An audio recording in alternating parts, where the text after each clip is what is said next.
Hello on the Rockers, curtain up. We are chatting with Broadway veteran, 15 Broadway shows under her Tony-winning belt. Beth Leavel is here to chat career, life, and some behind-the-scenes stories from her current run in Sondheim's Old Friends, headed to Broadway. With me, your sassy host with the sassy most. Raise a glass, let the drinks begin. We are the ladies who lunch today. It's On the Rocks.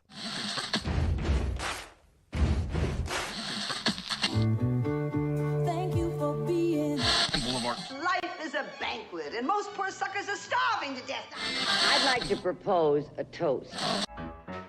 This is On the Rocks with Alexander, where I drink with your favorite celebrities as we talk about fashion, entertainment, pop culture, reality TV, and, well, that's about it. So pop a cork, lean back, and raise a glass to On the Rocks. Fasten your seatbelt. It's going to be a bumpy night.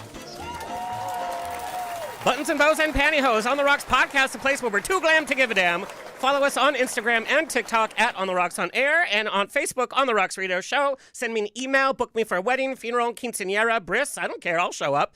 Info at ontherocksradioshow.com. Also send us your comments, your guest requests, and your guest questions. The show's presented by Straw Hat Media. You can watch and or listen to our now over 391 episodes at ontherocksradioshow.com for free. You can watch us on Apple TV, Roku, Amazon Fire TV, on the Outlet.tv app, Facebook Watch, on GED Magazine, and I Love Gay LGBTQ. Streaming with pride on SVTV and on Channel 31 in Boston. We proudly tape at UBN Go Studios, your one-stop place for podcasting. Let's get the show on the road. Beth Leavel is a Tony Award-winning stage and screen actor who's last seen on Broadway as the Baroness in Lempicka. For her performance as the title character in The Drowsy Chaperone, she received Tony, Drama Desk, Outer Critics Circle, and LA Drama Critics Awards. She also received Tony, New York Outer Critics Circle, and other nominations for her roles as Dee Dee Allen in The Prom and Florence Greenberg in Baby It's You. And her list of theater credits are longer than a CVS receipt. She also starred as Miranda Priestley in the Chicago premiere of the musical adaptation of The Devil Wears Prada.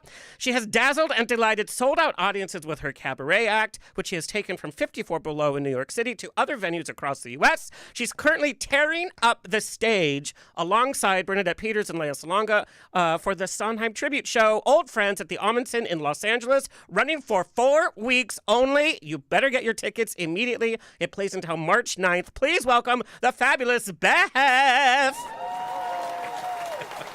Woo! That's a mouthful. You've worked, girl. Like, you have worked. Thank you. Hey, what an intro. Oh, my gosh. And just so I could tell you, it's Beth Leavel. Level. Oh, my God. Like sea level, on She's the on level, bevel, you know. And you know, I knew this, and I even spelled it phonetically here because, like, in my years of podcasting, that's my hang-up is, like, I read it, and my mind says something else. Oh, my Lord. I don't care. I don't care. Thank you. Thank you for that fantastic introduction and those pictures. It's like, oh my gosh, I did all that.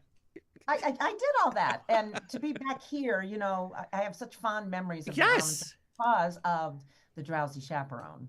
Yes. And coming back here, it's just like coming home. And thank you, Los Angeles audiences, for being so amazing and loving this show so much. You just lift us up. So thank you. That applause opening night, and from what I understand, every subsequent night is just thunderous. And I see all the shows that come to the Ahmanson. I have to tell you, that show has unified a whole audience.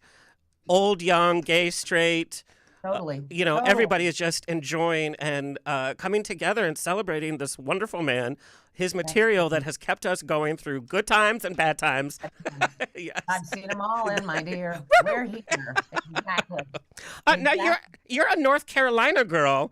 What did you learn early on in life in North Carolina that you still subscribe to this day? Like, what did you learn about life early on growing up? Lead with kindness. Okay. Yep. Order the fried chicken. Just some good old kind values. Not an ounce of theater. No one around me did theater in North Carolina, which to this day I wonder where in the world did I get this curiosity, because it wasn't in North Carolina until my senior year in high school, when a friend of mine wanted me to audition for the spring musical. And I was like, I really don't even know what that is. She said, it's a really great way to meet guys. That is wrong on so many levels. And right on so many Beth levels. Yeah. And thank you. I remember going into, it was like a band room that we had rehearsal. And from the very first day I was there, it was like, who are these people? and where have they been all of my life, and how can I be with them for the rest of my life? And that's what my journey has been, staying with my people, So, singing and what dancing. kind of things were you watching then growing up? If you weren't like into the whole musical theater scene, like what? No, every once in a while we would go to a movie. It's not like, oh my God, I had to stay in my room and clean. But it just wasn't a thing for my family. And I do remember, I think I was about 13 years old, and we went to a movie and I saw The Music Man. And it was one of those moments that I remember leaving, just like at good theater, leaving my body and looking at Zanita going like this and transforming into a cheerleader and a majorette. I went, what is this magic? What is happening? And it was like a little spark hit me deeply. I have to tell you, one of my very first movie musicals I remember seeing and falling in love with and grabbing my mom's record out was Oh, yeah. the Music Man, and we got to interview Shirley Jones here. But that movie inspired a lot of people. I know. Who knew? It's like, people sing and dance as opposed to talking. I want to do that. And just a little sidebar too. I had never been to New York, and my father was really big into the Lions Club.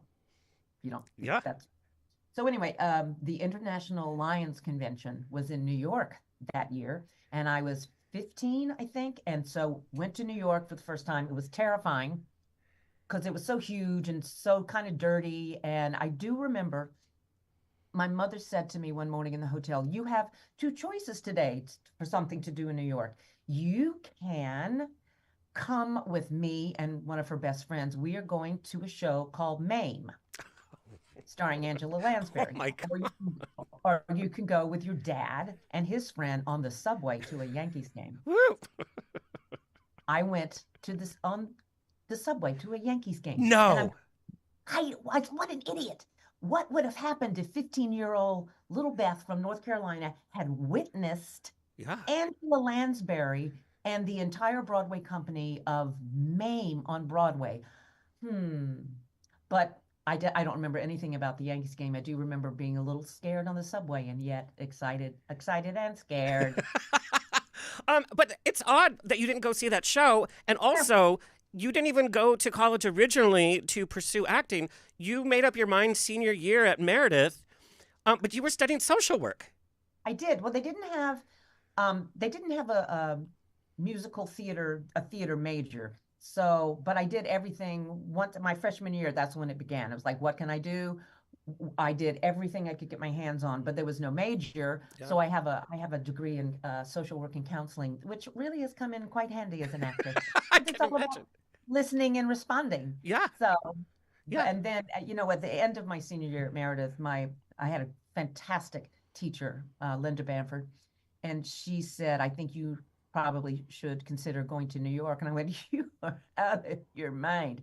So I decided to just go to school again. So I have a master's degree, a Master of Fine Arts in acting and directing from the University of North Carolina at Greensboro, which 2 years ago, they gave me an honorary doctor degree. So you may call me Dr. Level.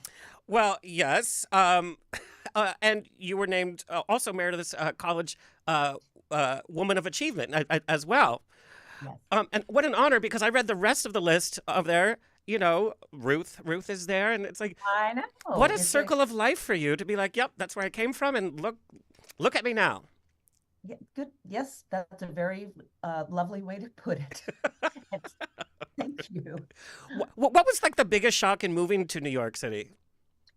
Besides moving to New York City, I lived on a fifth floor walk up, slept on a couch, could care less. It was like the best thing ever because I was in New York City. I had gotten my equity card, the union we have to be in to be an actor, doing a season at Pennsylvania Stage Company. And I remember being on the bus with my little equity card thinking, I'm an actor. So I would get up, back in the dark ages, every Thursday, the copy of Backstage magazine. Oh, God, I remember Backstage, yes. Remember Backstage before it's online and all that fancy stuff? I would go down to Smiler's, which is like a deli chain in New York City, and I would get the hard copy of Backstage. And I decided because I was an actor, I needed to start drinking coffee. So I would get my cup of coffee, put Sweet and Lows in it, go and sit on a bench, take that backstage and start circling everything that I could audition for that week. I auditioned for a mime company. That went well. For a puppet company, that went well too. But it was so joyous being there and pursuing what I was supposed to be doing, not having any idea what was in the future for me. Did you do you have any early audition horror stories? Most of them, thank you. No, the ones people assume, and people assume that I'm like a skilled technical dancer because I've done 42nd Street and Crazy for You. I have minimal skills. I just fake it really, really well. And I know tap enough to get me in trouble. And I went to audition for some new regional musical. And I got through the singing call and everything. And they said, can you come back for the dance call? And it was like, oh no. So the dance call was like 3 hours later. So I go to the studio and I'm still in my white cream pantsuit, my audition uniform. And I get there and it looks like the cast of a chorus line. You know, it was the 80s. So there was leg warmers and headbands and jazz hands. And that was just the guys.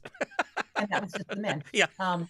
And I walk in and the choreographer goes, oh, Beth, why don't you just go ahead and change into your dance clothes? And I was like, these are my dance clothes.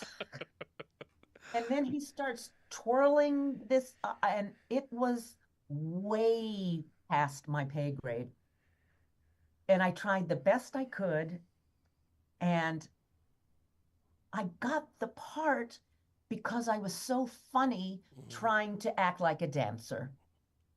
So that's not a horror story, but that's how you make like a negative experience and you make it a positive and personality sells.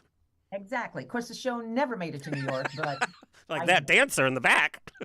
There you go. But that was interesting. I've done a show where I brought it. You know, you learn, particularly when you're first starting, you learn what works for you in an audition room. If they don't know who you are, what are you going to sing? And I remember bringing to an audition because I had just done a Jason Robert Brown song. Now, you better pray that your accompanist is skilled enough to do a complicated Sondheim or a Jason Robert Brown song. And it was so bad. And I felt so bad for the person playing the piano because we just had to stop. And I apologized. And then I sang I Got Rhythm. And Beth, is it true one of your big first jobs was understudying Lucy Arnaz? Yes. That was I think one of my first equity jobs. She and her husband Larry were doing I Do, a little mini tour, and I understudied Lucy. I never went on, but it was fun. That must have been an experience as a young actor and brushing elbows with Hollywood. Yes, and she's terrific. Yeah. She's just terrific. You have originated. Huh? It's because I'm a big fan. I'm a big fan. I just can't pronounce your last name, but I'm a big fan. What role was it that you did that you felt like it clicked? You're like, okay, I'm an actor now. I can breathe a little bit, and I've kind of made it. Wow, that's interesting. A little part like originating a role in Crazy for You was like, oh, that was my first original Broadway show. That felt like, oh, I can do this, but it really, really wasn't until Drowsy Chaperone that I felt, oh, essentially the role kind of was written for me and was written for my comedy and my voice. And that's when I felt ownership to this crazy world. And then I won, a Tony Award, and that changed my life. Where were you when you found out that you had the nomination? Were you like watching? No, I couldn't do that. I tried to sleep. And, Drowsy that year was the last show to open before the Tony cutoff. So we were doing all this opening night and, oh, hey, there she is. There she is. Press and all this kind of stuff. And so literally my husband at the time, I said, just, when they're announced, come wake me up and just tell me yes or no. That's okay. And we'll just go on with our day. And my first husband, John, came in and he was crying. And he went, "You were nominated." And I went, "Was Danny nominated?" He said, "Yes." And so I burst into very joyous tears. And then the phone starts ringing. Yeah. And then you do all the beautiful things that are encircle being a Tony Award nominee. And how did winning the Tony, how did that kind of change your view of your career, what you wanted to do next? Once you have that moniker of Tony Award winner, it just makes some doors a little easier to open. It kind of lifts your status in the world because you're a Tony Award winner. But then again, you're a Tony Award winner. It's like, what are you going to do next? Yeah. Did you really earn that Tony Award? And so then I don't even remember the next thing I did, but it makes getting work a little easier. Well, I hope that continues. Well, you haven't stopped. Like literally, when you look at your credits, like, wait, she only had a month, like in between. Like it's been going on and on and on. I got this question from a theater actor, and number one, I have to say, when people knew you were coming on the show, I got messages from tons of people, from entertainment and fans. Everybody that's worked with you loves you. I couldn't find any dirt, and I tried real hard. No, I'm kidding. Sorry. But all of these positive messages that I get, that you are such a joy to work with, and you're such a positive person. And I mean, and you know your fans love you. But I got this from an actor. You've originated roles. You've done classic roles. What is your creative process when you first get cast? And is it different whether you're doing a role that we all know and love or whether it's original? Like, what is your actor process? Well, I could spend all day talking about this. It's not easier. That's not the right word. It's when you originate a role, it never relies on someone else's history. It's all your DNA. So like Drowsy and Prom, when it's written for you and you're in a room with the creatives who know you and are smart and start molding the role around what works best for you and the show, but it's all Beth Leavel's energy and Beth Leavel's DNA. Unlike if I've done Mama Rose 3 times, and I like to bring my own stuff to it, but it's not broken. Right. I don't want to reinvent something that's, I think it's like the King Lear of acting roles for women or men, but let's just say for me.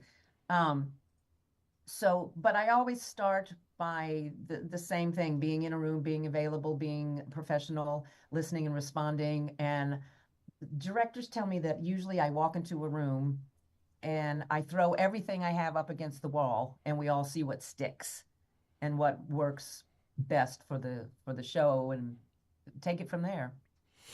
So which is one of the things I really appreciate. Sorry to interrupt you. One of the things I really appreciate about this show is that they didn't want me to imitate anyone else when I get the privilege of singing Ladies Who Lunch.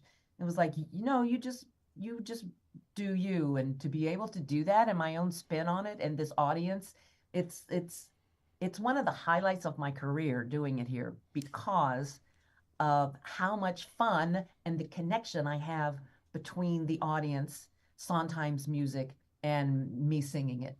It's really joyous. So let's talk about exciting. Let's talk about Ladies Who Lunch. You see in the program, you're like, oh, Beth is doing that. It was great. You come out, there's no cocktail glass in your hand. I was like, oh, okay. I know. That's a little different. I asked for that. I said, can I not hold a cocktail glass? And they were like, oh, go ahead. You do what you want to do. And it's hard for theater lovers, Sondheim fans. You hear those first few chords. It's hard not to hear Elaine Stritch's echoes and Patti LuPone's echoes. But I have to tell you, the minute you took to that stage, it was a different energy. It was a different interpretation. And it wasn't a different interpretation just to be a different interpretation. And you've talked before, you're like, I'm not a singer, I'm not an actor, I'm a storyteller. So in Ladies Who Lunch, where did you start and what story are you telling? Because what you saw the audience. I mean, come on. But it's magical. It's like re-experiencing this song all over again. Thank you. It's like this woman, I think she's come from lunch. She's probably had a couple of cocktails and I think is reflecting on her life and sharing it and the good and the bad. And as much as she dishes about the Ladies Who Lunch, she is a Ladies Who Lunch. God damn it. And I think that's kind of the arc of it. And then I like to play with the audience and share my story like they're all at lunch with me. Yeah. And I've been, it works. And I've been given permission to do that by the creative team. And every night's a little different depending on the audience and our relationship. And it's really fun. Now, you are a leading lady of Broadway. We know your consummate experience and your long resume. Do you ever, and you've performed with everybody, do you ever get what I would call starstruck? Yes. Okay. I've been on the stage with Bernadette Peters and Leia Salonga. But we're all kind of functioning as an ensemble. It is such an ensemble piece. There's not one weak actor on that stage, which we know is really difficult to do, especially when you're doing music of this caliber. That's what everybody's comment was saying during the intermission. It's like everybody has a right to be there and everybody could lead that show. That cast is so damn talented. That's one of the reasons I was so attracted to doing this, because we were such an ensemble, and this cast is ridiculously talented. So yeah, but I do get a little starstruck, but you got to do the work. So you kind of have to get over it and get over it. What I also, oh my God, I'm working, blah, blah, blah, blah, blah. What I also loved was seeing actors have so much grace towards the other actors, letting somebody else have the spotlight for that song or having their moment. It was just so respectful. And then it came together so beautifully. But what's it like to rehearse a show with Bernadette Peters? I mean, what was the rehearsal process for this show? Because the show starts and it does not stop. It does not stop. It was interesting at this show because half of our cast had done the show in London, Right, including Bernadette and Leia. So the New York cast got there a week early, and we're like, "Here's choreography.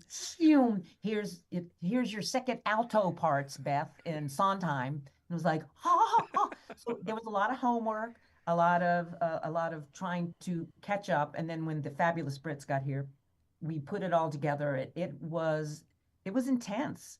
It was really intense. And then you get here and the set and the lights and the quick changes. You should see what happens backstage. It looks so smooth when we come on, but it's excitingly, it's bedlam back there sometimes. And so Bernadette's the consummate professional. She would always come in wearing her show shoe heels, and here I am in my crappy sneakers. I'm like, "Beth, get your show shoes on. Bernadette can do it. Can you please get your show shoes on?" So she inspired me to be a better professional. They're the kind that's just, they're lovely, just lovely. Now, having the opportunity to storytell so many different composers' work, how does working on Sondheim's material, how is that different than the other material that you work on? Yeah. Well, just like you were saying, when I sing Ladies Improving, you have a history of it in your head. So approaching his work, trying to see it for the first time as an ensemble, and with some new orchestrations and new tones and new storytelling about it, but still being truthful to the brilliance of the work, is, I think, done really successfully here, but sometimes hard.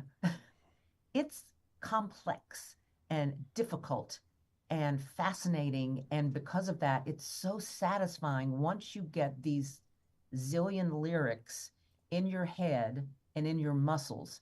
To really live in that life of his work is unlike anything I've experienced. It's a privilege to sing his stuff. And one of my biggest things is I wanted to make sure that I did it so if he was in the theater, he would go, "Good job. Good job." So I hope he's happy. 100%. And that orchestra is beautiful. And they're right there with us. Yeah. They're another cast member up there. Now the show is, and I'm not giving anything away, but the show ends on a very emotional, note, pardon the pun. It, Ba-dum-bum. it's very bittersweet to enjoy an evening of Sondheim with some of Sondheim's leading ladies. It's bittersweet because it is also very sad. It's like that, the theater will live on, but that man is gone. I know. Especially now that we're in so much turmoil, we don't know what the hell is going on.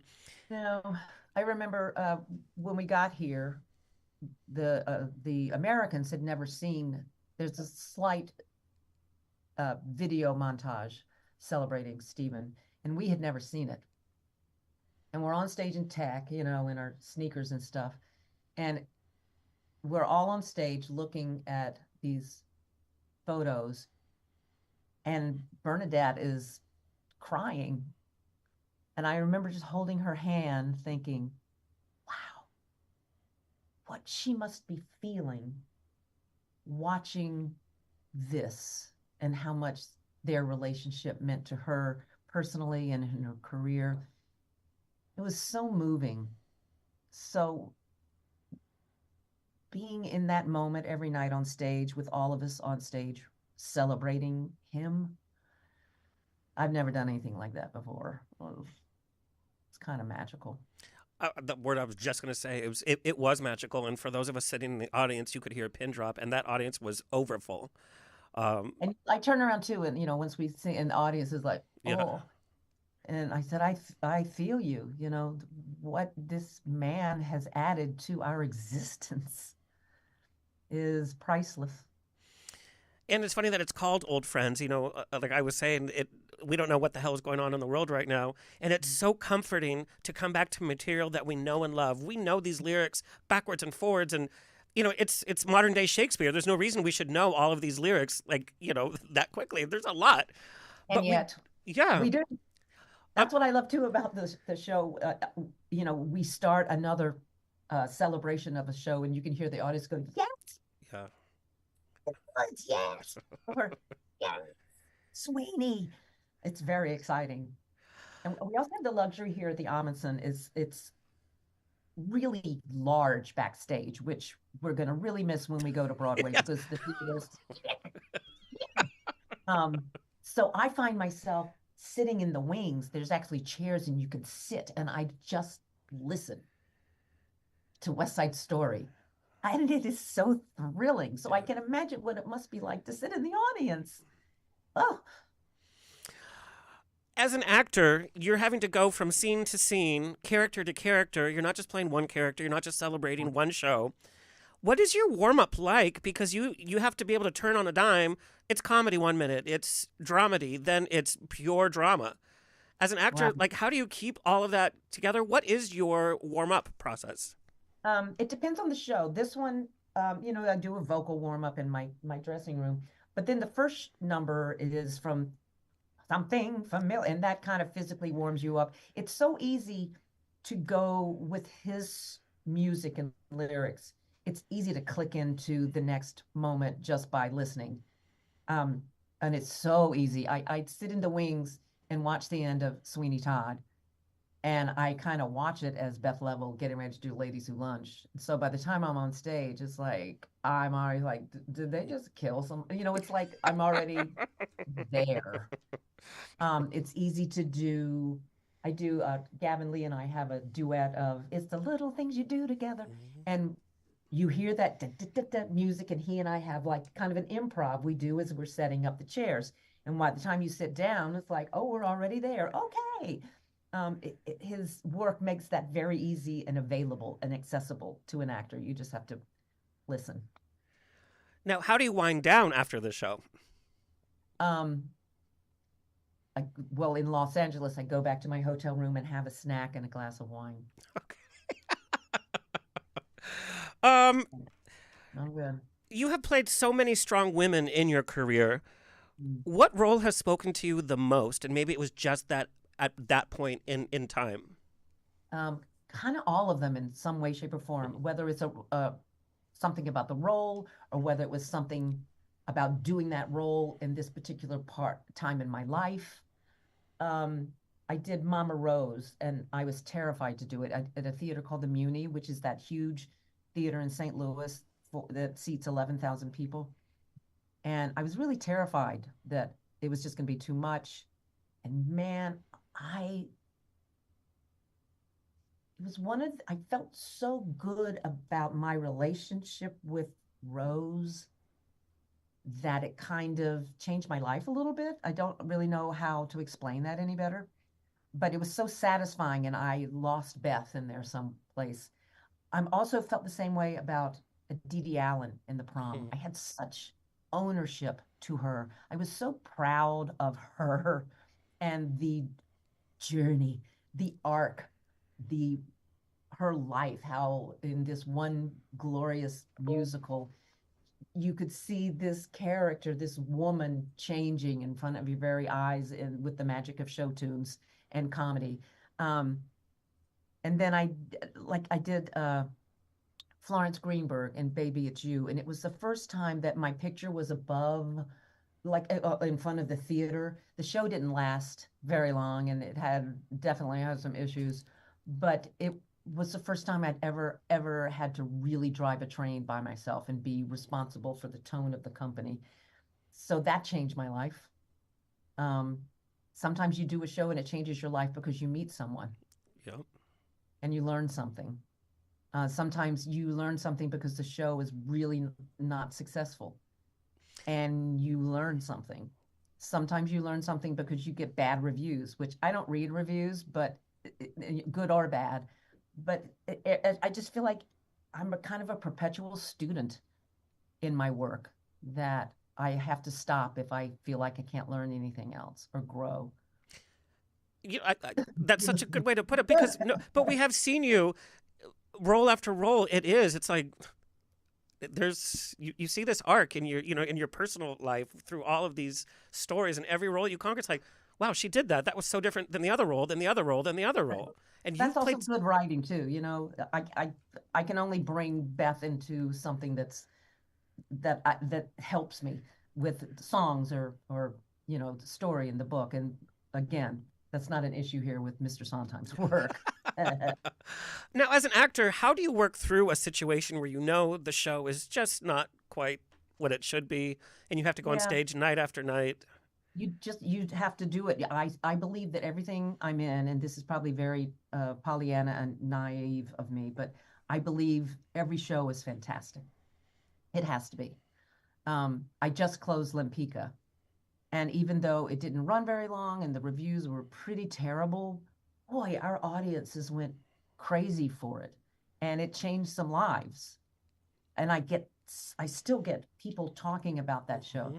So I just think storytelling in theater changes lives, even if we don't know they're changing it. And it's my responsibility to do the best I can with every performance.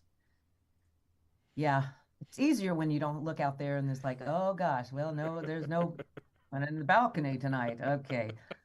Wonder what's next. That, show business, ugh, but that's just the reality.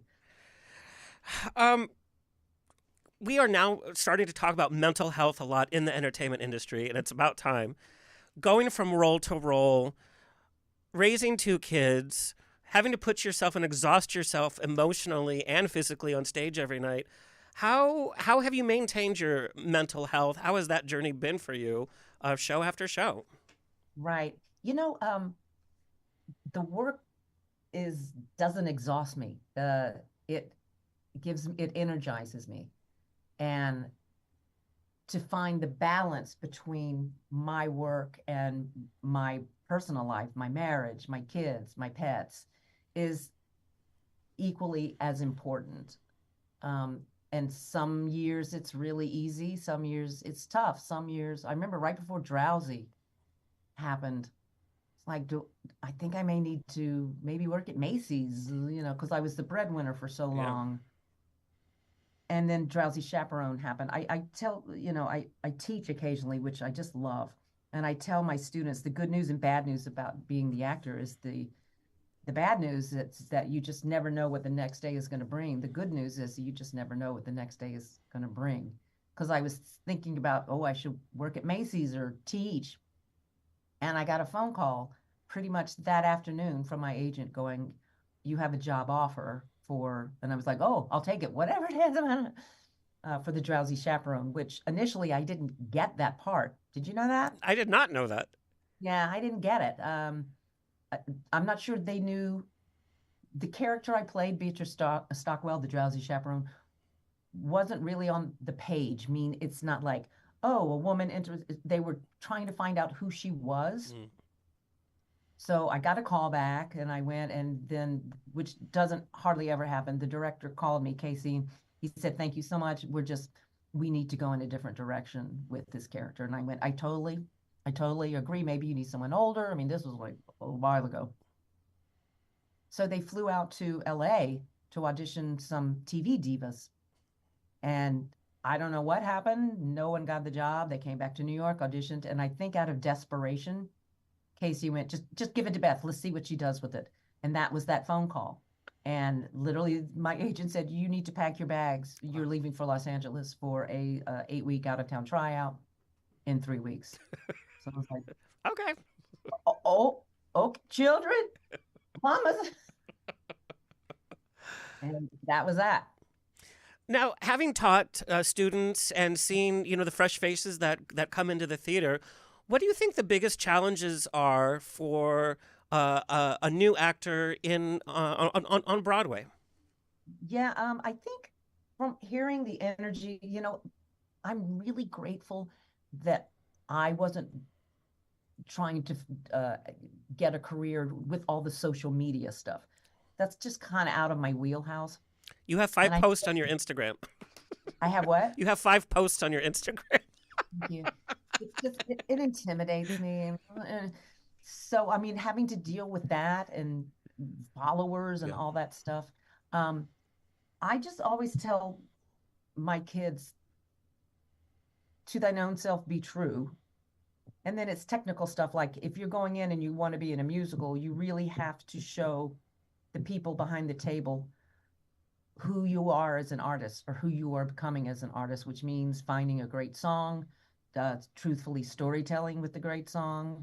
It's just it's a hard business, but I wouldn't change it for anything. And it just be available to grow and to learn and to listen. Yeah, it's tough. And hopefully if you move to New York or LA, you can have a life in the theater anywhere, but just, have some money in the bank so you don't have to starve. Easier said than done. Don't want you to starve. All right, well, spill the tea. We, of course, all the gays want to know about putting together Miranda Priestley singing Elton John music. Because you have a character that has become iconic that we know from the film, but has never been done on stage. And so you had to play with both of that. It was fascinating. And I think it was such a challenge because the movie is so beloved. How were you going to make Miranda Priestley sing? And that was an issue because you still, even me, if I wasn't Miranda and I was sitting in the audience, I still want to hear, what's that famous line? Hello, this one. That's all. That's all. Yeah. Yep. Yep. That's all. Yeah. I still want to hear that. I still want to hear the lines. I still want to hear cerulean. I want to hear all that stuff. And it was tough. It was tough. And to musicalize it, and it's being done in London now. I would love to see it. But I had the most amazing clothes. Again, just saying that because the House of Prada designed my clothes. So I have never been in clothes that were so expensive, except here. These clothes are great too. They're fabulous. It was lovely. Does the movie does it work as a musical on some levels? But it's that great question is like, should it be a musical? And like I said, I haven't seen it in London. I know they did a lot of changes, and I wish it the biggest success ever. But in Chicago, where I did it, they were constantly trying to answer those basic questions. Yeah. But the audience seemed to have a good time because it's Miranda Priestley and it's fun. And we love this world of dishy fashion bitches and clothes and all that stuff. You've seen our current evolution of Broadway in terms of jukebox musicals, movie musicals. Now there's a lot of spotlight on diversity and and gender play and all of that. What do you think the future of Broadway looks like? I think it's evolving. I think it's going to be everything evolves, changes. I love seeing gender diversity in shows. I also love seeing new shows that aren't based on a movie. Um, but I've done them. I've done shows that are based on a movie, and it's really fun. I've done Elf. I've done, well, Mamma Mia was a musical before that. I've done, I can't even remember. But I think we're we're expanding, we're growing as human beings, and the doors are opening better and more available for everyone. So let's just see what happens. Let's all learn from it. What kind of role do you think Sondheim music plays in the future of Broadway scene generations? Interesting question. I hope a lot of Sondheim is being done because there's still people that don't know of his work, like my Uber driver. So I give a little tutorial every time. It's like, yes, can you let me off at the stage door? It's like, what are you doing? Well, and I give like a mini lesson on Stephen Sondheim, and they're like, oh, maybe I should see it. I said, maybe you Maybe. should. So, like, well, look what happened the last revival of Company, where Bobby was played by a woman. I'm like, cool. Why? Let's explore these things. See what happens. See what elevates the art, what changes it, what makes it interesting, what works, what doesn't work. That's what theater is. Beth, what is a role that kind of was a peak moment for you? Not because you won a Tony, not because it got the best reviews, but because you personally worked through obstacles or worked through an experience and you came out the other end and it was a successful experience. Yeah, I would say that Gypsy at the Muni, being so intimidated by the history of the role and the women that had played the role and wanting to make it my own and still doing justice to this fabulous show. So Gypsy, Drowsy Chaperone, not because I won the Tony Award, even though it really didn't hurt, but creating something that wasn't there. Yeah. And my DNA's all over that show, that woman. And I feel like I really gave birth to her for the first time in my career. That was really satisfying. And Dee Dee. Ooh, I love that girl. I love that flawed mess. We all love a flawed mess. I love a flawed mess. I love playing a flawed mess. Well, Ooh, perfection. Boo. Well, it's funny because a majority of Sondheim's characters have a flaw. There's something wrong with them, but then they're seeing these perfectly orchestrated songs, and it's such a juxtaposition of what the character is going through, and we love that. Commingling. It's like, yes, we see ourselves in. I don't see myself in perfect people. That's boring. I see myself in flawed people struggling. It's like, oh, I'm going to sing about this now. So he gives us permission to sing about the flaws. What is your favorite moment each night on stage in Old Friends? I have many. I have to tell you, I just love the relationship I have with the audience in Ladies Who Lunch. I just love it. You had them in the palm of your hand. Oh, no, but I just feel like I feel them. It's really just such a luxury as an actor. I also love standing at the end of Act One in the moment Sunday in the Park, doing with all these voices and the orchestra. I vibrate in music. It's no other way to say it. And it's like we're all just kind of one. And there's also a moment at the end of the show where there's a new orchestration that you've never heard before for Being Alive. And all 16 of us are on stage singing these intricate harmonies celebrating being alive. I vibrate again. It's like, oh, I just feel people's voices and the harmonies and Stephen Sondheim's work flowing through us to the audience. And I feel I'm very close to the audience then, and I can just see people. Last night, there was a couple holding hands on the front row, and I'm like, yes, I know how you're feeling. It's funny to be their opening night, when you have celebrities all over the place, and I'm so nosy, so of course I was like looking and looking, and it was so nice seeing these big names responding to what the actors on stage were doing and how they were moved. It was such an appreciative night. That everything really came together. Old Friends runs at the Ahmanson until March 9th. Head to centertheatergroup.org to get your tickets. Beth, what's your message to your fans? Oh my gosh. Thank you for being my fan. I love saying that. I appreciate your love. I feel it. And come see the show. And come see the show. Come celebrate Sondheim. Come celebrate me singing Sondheim, which took me a long time. And I'm glad I'm here, and I'm glad it's with this show. It's such an honor to chat with you. So glad you were in LA. So glad I could come see the show. But really, being able to chat with you makes my year. Thank you. Go get some rest before the next performance.